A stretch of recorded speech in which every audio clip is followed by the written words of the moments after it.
اور ہم یہاں بہت کچھ جان رہے ہیں. بہت کچھ جاننے کے باوجود بھی اور بہت ساری چیزیں جو پیارے بچوں نے بھی ہمیں سکھائی ہیں, بتائی ہیں, ہم سیکھ بھی رہے ہیں, سن بھی رہے ہیں, سمجھ بھی رہے ہیں. مسرت صاحبہ ہمارے ساتھ موجود ہیں, اور شورا کی بہت پیاری ہماری کارکن ہمیشہ سے ہمارے ساتھ رہتی ہیں. حکیم صاحب کے ساتھ رہیں, بہت قریبی ایک تعلق رہا. میں چاہوں گی کہ آپ اپنے خیالات کا اظہار کریں. اجازت ہے سعدیہ صاحبہ؟ بہت شکریہ کہ مجھے آپ نے موقع دیا ہے، اور آج میں یہاں بہت ساری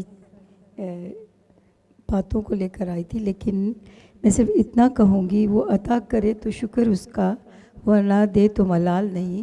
میرے رب کے فیصلے کمال ہیں، ان فیصلوں میں زوال نہیں. تو آپ دیکھیں کہ جو فیصلہ رب نے کیا، آج ہم یہاں بیٹھے ہیں اور ان کو خراج عقیدت پیش کر رہے ہیں. دوسرا میرا شعر تھا کہ مجھے اس موڑ پہ ان کو مارا گیا، کہانی میں جہاں مرنا نہیں تھا، قوم کو ان کی ضرورت تھی. اور حکیم سعید صاحب کے بارے میں صرف یہ کہوں گی کہ جس دن ان کی شہادت ہوئی 10 منٹ پہلے میری ان سے بات ہوئی. اس دن انہوں نے مجھے اپنے مکتب میں بلایا تھا. جب میں نے کہا کہ آپ اتنی جلدی 7 بجے چلے جاتے ہیں، کہنے لگے ہاں. میں نے کہا جی مجھے 8 بجے اپنے آفس پہنچنا ہوگا، تو کیا آپ کو مشکل تو نہیں ہوگی؟ کہنے لگے نہیں، میں انتظار کروں گا. یہ ان کا جملہ تھا میرے لیے. میں اپنے بیٹے کو لے کے جانا تھا جس کو ہارٹ کا پرابلم ہو رہا تھا. آپ یقین نہیں کریں گی، میں نے جلدی جلدی تیاری کی، اور کوئی 10 منٹ کے بعد اس میں مشکل سے 8 منٹ ہوئے ہوں گے کہ میرے ہسبینڈ کا فون آیا، کیونکہ وہ کراچی پورٹ ٹرسٹ کے الیکٹریکل انجینئر تھے اور وہ صبح 7 بجے گھر سے نکل جاتے تھے. میں بڑی پریشانی، میں نے جلدی سے فون اٹھایا. میں نے کہا جی آپ نے کیوں کیا؟ میں تو حکیم صاحب کے پاس جا رہی ہوں، دیر ہو جائے گی. کہنے لگے کہ سنو، بہت دل تھام کے سننا. میں نے کہا جی کیا ہوا؟ کہنے لگے حکیم صاحب کو یہاں شہید کر دیا گیا ہے، اور میں راستے میں ہوں اور میں ان کو دیکھ رہا ہوں. آپ یقین نہیں کریں کہ جو میری حالت ہوئی میں بتا نہیں سکتی. بہرحال سب ان کو پیار کرتے ہیں.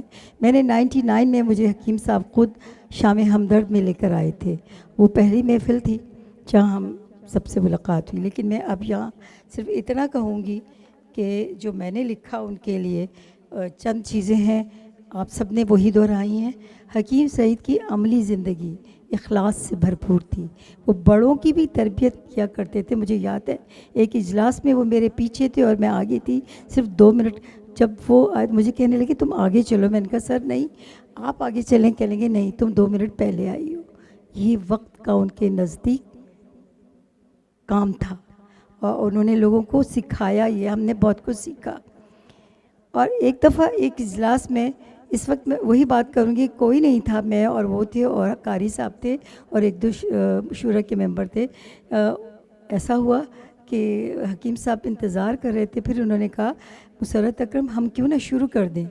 میں نے کہا جیسے آپ کی مرضی. قاری صاحب نے تلاوت کی اور اجلاس شروع کر دیا گیا. آپ یقین کریں پھر لوگوں نے آنا شروع کیا، اور اس کے بعد انہوں نے کسی سے کوئی شکوہ نہیں کیا، کسی کو ڈانٹا نہیں. اور آئندہ وہ اجلاس سب دیکھا تو سب وقت پر پہنچ جاتے تھے. یہ ایک ترتیب تھی بتانے کی. حکیم سعید جو علم و ادب، عاجزی، انکساری کا وہ گلدستہ تھے. نرم گفتگو، سادگی، قلم، وقت کا استعمال. ایک فرد میں بہت سی خوبیاں ایک گلدستے کی مانندی ہوتی ہیں. شہادت بھی اللہ کا انعام تھی ان کے لیے. کون سا کام ہے جو انہوں نے نہیں کیا ملکی معاشرے کی تربیت کے لیے. 1956 میں حکیم صاحب اپنے بڑے بھائی کے ساتھ یورپ کے 3 مہینے انہوں نے دورہ کیا، اور انہوں نے مجھے بتایا کہ میں نے ان سے پوچھا یہ سیر و سیاحت کا تھا؟ کہیں گے نہیں، یہ میں نے دیکھنا تھا کہ ترقی یافتہ ملکوں کا کیا راز ہے، وہ کس طرح سے اپنے ملکوں کو آگے لے کے بڑھتے ہیں، اور یہ میں نوجوانوں کو بتانا چاہتا ہوں. اور بہت سی باتیں. پاکستان کو ترقی کی راہوں پہ گامزن کیا. انہوں نے ہمیشہ یہ کہا کہ سچ بولو، موت دنیا کی سب سے بڑی سچائی ہے. ہم اس کو روک نہیں سکتے، لیکن جتنی ہمیں زندگی ملی ہے ہمیں چاہیے کہ ہم ان کا حق ادا کرتے رہیں جو ہمیں ملی ہیں. شام ہمدرد کی مجلس کے علاوہ بہت سی سماجی خدمات، میں سمجھتی ہوں ہسپتال، ادارے، یونیورسٹیز، میں نے سب جگہ جا کر دیکھا حکیم سعید. اور جب کہ مدینۃ الحکمت کا افتتاح تھا، جب بھی انہوں نے ہمیں نظر انداز نہیں کیا، بلایا گیا.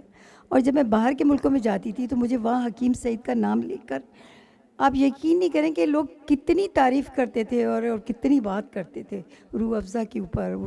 ان کی جب ملیشیا سے مہاتیر صاحب آئے تھے تو سب سے پہلا سوال یہ تھا کہ کرپشن کیسے ختم ہوگی, تو انہوں نے کہا تھا کہ اوپر سے شروع ہوگی. تو یہ بہت ساری چیزیں ہیں, وہ ہمارے لیے پیغام زندگی تھے, میں سمجھتی ہوں وہ سب کے لیے ایک پیغام تھے. اس پاکستان کے لیے آج ہمیں افسوس ہے کہ اب پاکستان کو ان کی بہت ضرورت تھی اور انہیں اللہ نے بلا لیا.